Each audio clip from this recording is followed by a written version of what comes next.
dir les coses importants, Joan, però... Un honor. Bueno, començo fent spoiler, porque comenzaré por el final, o sea, por las conclusiones. El llibre és magnífic, no tan sols per la qualitat de les reflexions de l'autor i la seva erudició, sinó perquè és al mateix temps una eina per a la lluita política. És un llibre militant, escrit per un militant comunista, que és al mateix temps doctor en història, una tesi magnífica sobre les resistències populars durant la Revolució Francesa, per a militants i per a tots el que mantingui l'interès per aconseguir una societat on regna la llibertat, la igualtat i la fraternitat. Y comienzo por el final del libro que expresa la esperanza del autor. Continúen y continuarem volent la lluita. Que idea i desig que jo també comparteixo. Joan, en el pròleg, fa una afirmació taxativa que serveix de fil conductor i de fonament de la seva intenció d'escriure aquest llibre. La vida me ha demostrado que sin una vuelta al marxismo revolucionario de Lenin, nuestra lucha revolucionaria por la superación del capitalismo no tiene ninguna posibilidad de prosperar. Nunca he buscado la letra, sino el espíritu con que Lenin afrontaba la cuestión. Eso es un fil conductor. I en aquest llibre ens mostra el procés de pensament de Lenin des de la perspectiva del materialisme històric i de la dialèctica com a metodologia del seu pensament, aplicada sistemàticament a l'anàlisi concret de la situació concreta, practicant d'aquesta manera la filosofia de la praxi, la teoria contrastada amb l'empíria d'anada i tornada. El que li ha sentit aquella metàfora de Hegel, que a vegades és una mica obscura, que diu el mussol de Minerva s'enlaira al vespre. Què vol dir? Durant el dia és l'acció, l'experiència, i a la nit, al vespre, és quan ve la reflexió sobre l'acció, l'experiència del dia anterior. Aquest és el sentit, no? El mussol significa la sabidoria. Per tant, Joan ens proposa que analitzar concretament la situació concreta no significa aplicar com una recepta infal·lible o que diu Lenin en tal o qual text seu que ens sembli adient per una situació concreta, sinó analitzar el procés del seu pensament sobre una situació concreta. Com pensa, quina metodologia utilitza, com s'apropa a l'empíria i en què mida les conclusions a les que arriba li permeten elaborar una síntesi i en què mida qualitativa aquesta síntesi explica de modo heurístic la situació analitzada. Y Joan recull aquesta metodologia de Lenin quan afirma: he vuelto a Lenin para intentar captar el método y el estilo con que él afrontaba situaciones análogas. Penso que aquesta metodologia és vàlida en realitat per a qualsevol estudi dels nostres clàssics, Marx, Engels, Gramsci, etc., Rosa Luxemburg, etc. Al mateix temps, aquest llibre, malgrat que tots els seus capítols m'han resultat enormement interessants i dels que he après molt, cal llegir-lo com una totalitat. Ja veureu que els diversos capítols s'interrelacionen entre si, composant un anàlisi polièdric del pensament de Lenin. En el seu desenvolupament, Joan sempre fa un anàlisi contextual per explicar els arrels i les raons del pensament de Lenin.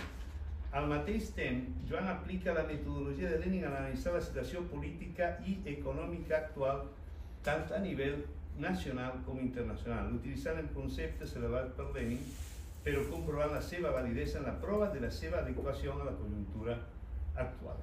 El diàleg entre el text de Lenin i el seu context és la clau en el mètode que utilitza Joan i en el que permetrà aprofitar la cita que fa de Lenin no com una escriptura sagrada que cal seguir al peu de la lletra, sinó com una reflexió viva en la que veiem com funciona el cervell de Lenin. Per tant, aquesta és la manera en què el seu pensament no solament continua viu, sinó que ens serveix com a mètode per analitzar la situació actual en la que estem immersos. L'objectiu d'un llibre com aquest és el d'aprendre com el concepte i el mètode de pensament de Lenin ens pot ajudar en l'actualitat. En això consisteix la pràctica teòrica, el diàleg entre context i teoria, i en la reflexió amb la consegüent modificació o confirmació del supòsit teòric. Joan defineix els camps en què Lenin ha fet una revolució teòrica, la qüestió de l'imperialisme, la guerra imperialista, la posició del moviment obrer davant aquesta, la qüestió camperola i la seva aliança amb la classe obrera, la qüestió nacional, la qüestió de l'Estat i la democràcia, i la qüestió de la dialèctica.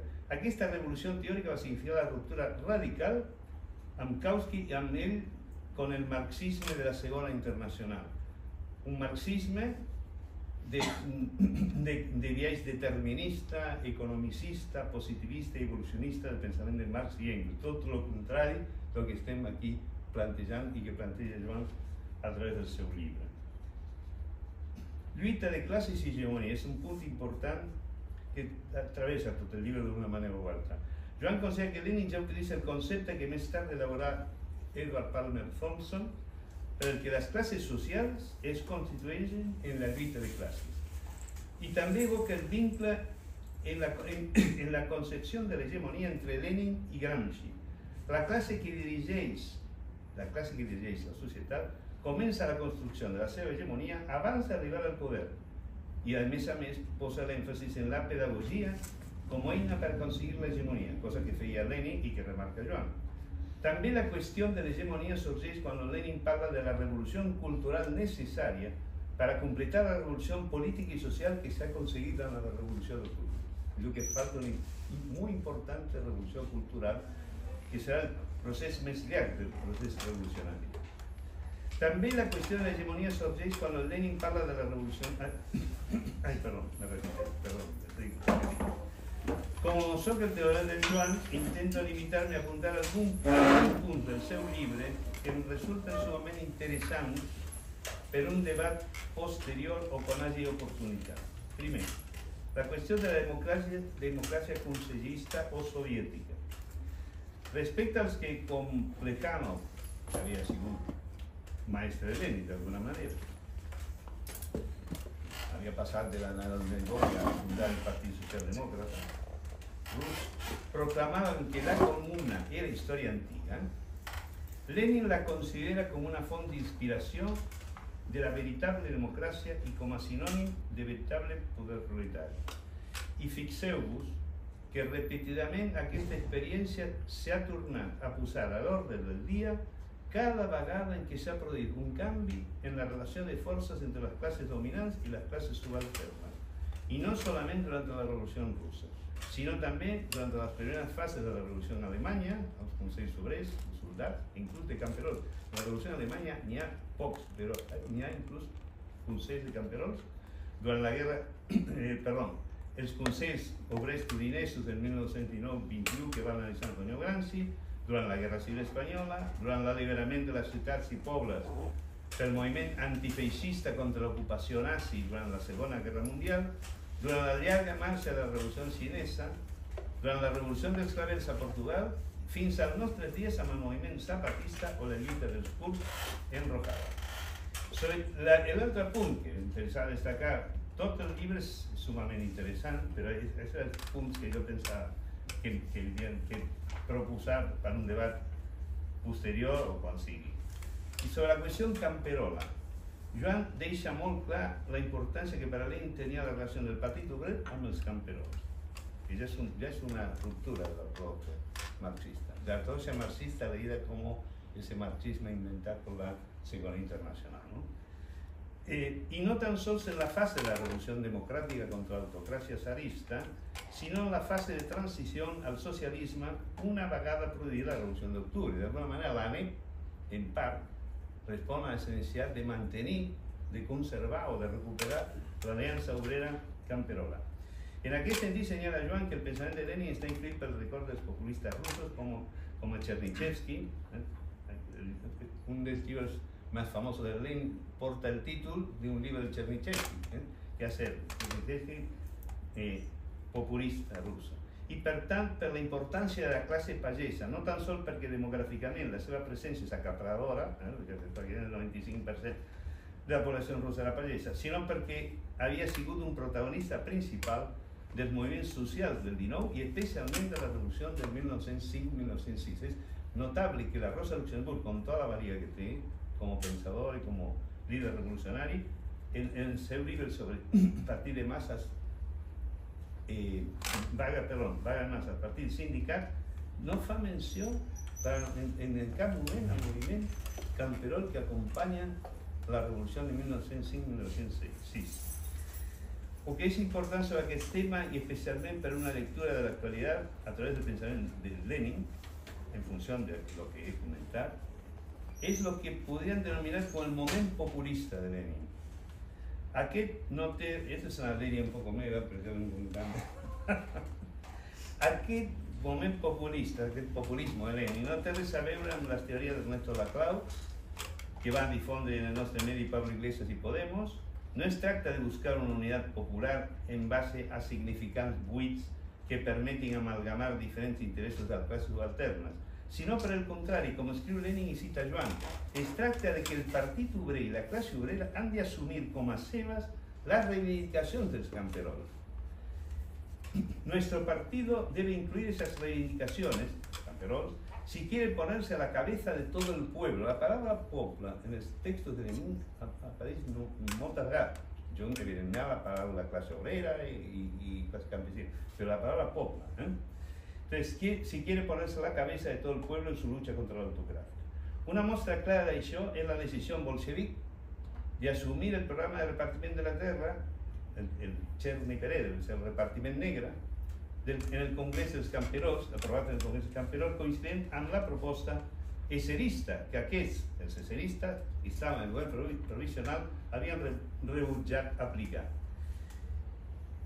Theodor Shannon, tots segurament el coneixeu, és el magnífic llibre que té, bueno, tenia l'amor, el Marx tardío, que és reivindica l'últim Marx, el Marx que té el diàleg amb els populistes russos, o el tema de la classe incòmoda, el camperol de la classe incòmoda. Ell diu que els populistes russos eren revolucionaris conservadors, que no cal confondre con la revolució conservadora que es fa als anys 20 a l'Alemanya, que és els que aporten material teòric al feixisme, res a veure. Perquè rebutjaven la modernització capitalista, eren revolucionaris conservadors perquè rebutjaven la modernització capitalista i apostaven el pas directe al socialisme en Rússia sobre la base del MIR, de la Comuna Agrària. Importància, per tant, també, altre autor que recalca la importància de la Comuna Agrària és Moshe Lewin. Moshe Lewin diu una cosa molt interessant. Malgrat que ni en aquest cas el propi Lenin, en el seu llibre El desenvolupament del capitalisme en Rússia, diu que la comuna està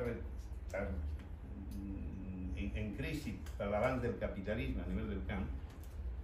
Malgrat això, Moshe Lewin afirma que amb la revolució el MIR va ressuscitar quasi miraculosament la reforma agrària, alliberant els camperols dels obstacles, la reforma agrària que es produeix al curs del 17, va complir una igualació entre ells, eliminant tots aquells obstacles que el sistema quasi feudal ens mantenia. En el quehacer, continuant con lo que yo diem del moment populista, él diu Lenin, para aportar a los obreros conocimientos políticos, los socialdemócratas deben ir a todas las clases de la población. Deben enviar a todas partes destacamentos de su ejército. El ideal del socialdemócrata no debe ser el de secretario de trade union, o sea, de sindicato, sino el tribuno popular que sabe reaccionar ante toda manifestación de arbitrariedad y de opresión, donde quiera que se produzca y cualquiera que sea el sector o la clase social a la que afecte, que sabe sintetizar todas estas manifestaciones en un cuadro único de la brutalidad policíaca y de la explotación capitalista, que sabe aprovechar el hecho más pequeño para exponer ante todos sus convicciones socialistas y sus reivindicaciones democráticas, para explicar a todos y cada uno la importancia histórica universal de la lucha emancipadora del proletariado. Y más adelante dice, nosotros debemos hacer de los militantes socialdemócratas dedicados a la labor práctica líderes políticos que sepan dirigir todas las manifestaciones de esta lucha múltiple, que sepan en el momento necesario dictar un programa positivo de acción a los estudiantes en efervescencia, a los descontentos de los censos. Los censos eran los gobiernos locales que se habían creado con la emancipación de los camperols, pero que estaban dominados totalmente por los terratinenses, pero que afectaban a la población camperola. A los miembros indignados de las sectas religiosas, a los maestros nacionales lesionados en sus intereses. En nuestros días podría convertirse en vanguardia de las fuerzas revolucionarias solo el partido que organice campañas de denuncia de verdad ante todo el pueblo.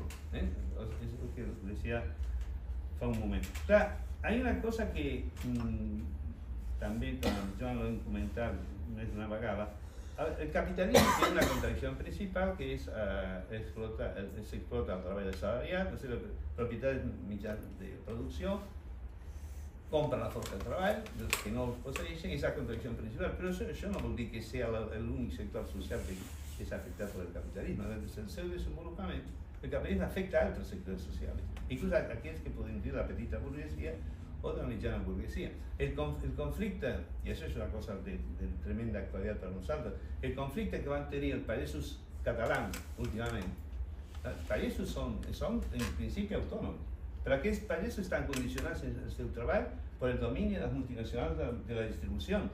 No sé, el planteamiento que hacía la CUP justamente, de crear una empresa pública distribuidora que permitiese trancar la cadena de intermediarios, ¿no es cierto? Que encarecen y la producción agrícola estén perjudicando al campero.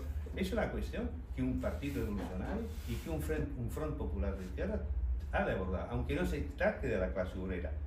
El camperolat es un área potencial y más uns països que están en aquesta situació. Malgrat que siguin propietaris de la terra.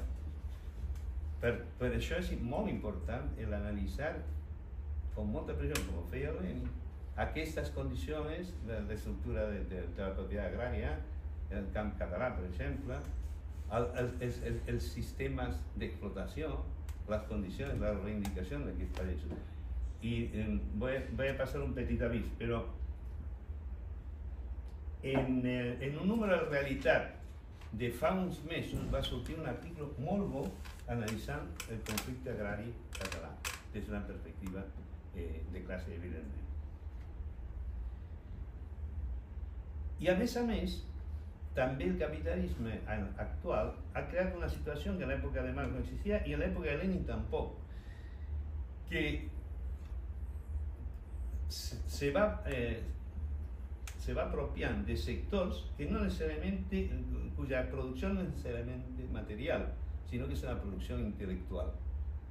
De ahí la privatización de la salud, la privatización del servicio social. No sé si me explico. El metge, normalment, el personatge que fins als anys 50, podríem dir, del segle XX, es caracteritzava per representar com una professió liberal autònoma. Avui dia, d'aquests metges queda molt poquet. La majoria estan treballant com a salariats de les grans empreses proveedores de serveis de salut. El mateix passa a l'educació privada, també passa als serveis socials privatitzats, etc. Y curiosamente, tampoco es un fenómeno tan moderno, porque Marx, en el libro primero del Capital, y volumen 2, página 616, posa como ejemplo de la explotación del trabajo a través del ejemplo de una academia privada que está explotando a sus mestres. Ese es el ejemplo que posa Marx, Entonces, muy interesante. Continúo, después de esta petita digressió, continuo con el llibre per que estem convidats i convocats. Escriu Joan, per a la tradició democràtica revolucionària, el proletariat del conjunt de les capes i classes explotades i oprimides, i que el seu procés de construcció en classe era permanent i amb avanços i retrocessos, o sigui, totalment context com el que acaben de dir. El papel fundamental de la Comuna Agraria en la Jornada Revolucionaria de 1917 sería la conexión del punto comuna con el punto cuestión camperola.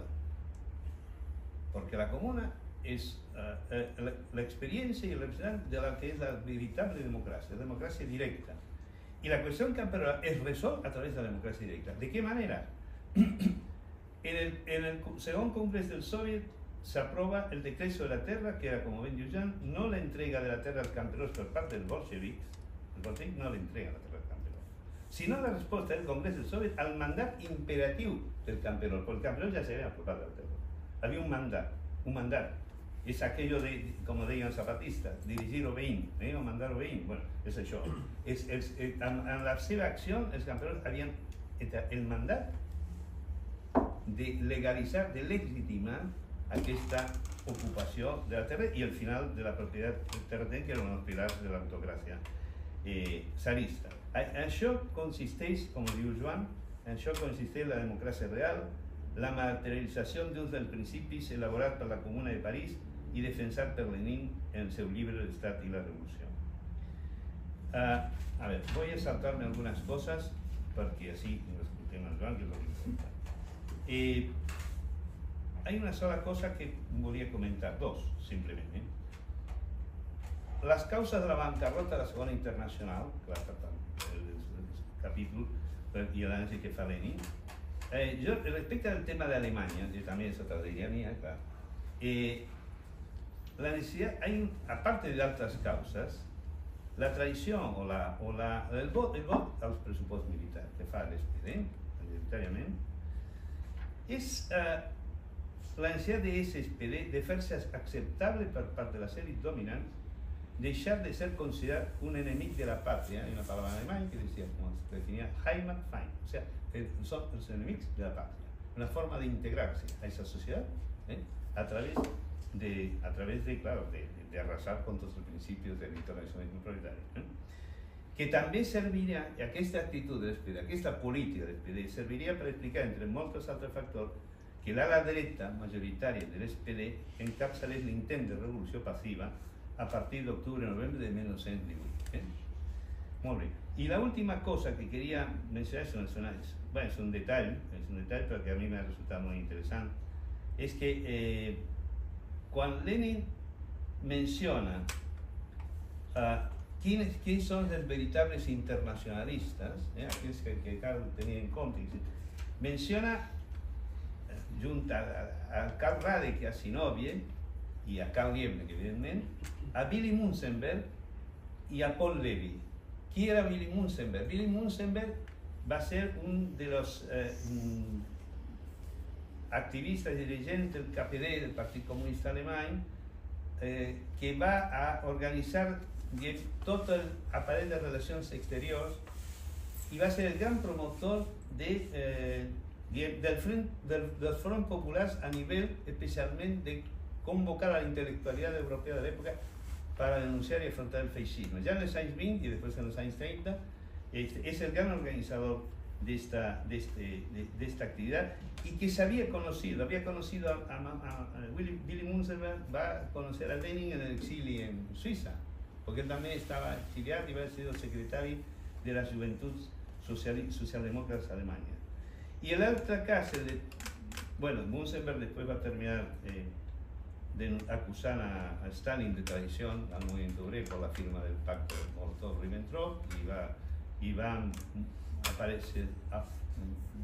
estar estrangulado penjat d'un arbre en França en 1940, no sap si va ser un suïcidi o qui se lo va carregar. Avui dia tampoc se sap això, si va ser la Gestapo o la GPU o el que sigui. I Paul Levy, que Lenin lo denomina como Hardstein, que era un pseudónimo, Paul Levy va a ser uno de los dirigentes más inteligentes del KPD, que va a ser, además importante, Levy es que va a ser uno de los iniciadores, uno de los inspiradores de la política del Front Únic, que al fin y al cabo termina después de definir al Front Popular. Bueno, y amb això, per no més, acabo y lo deixo, le paso la paraula al Joan.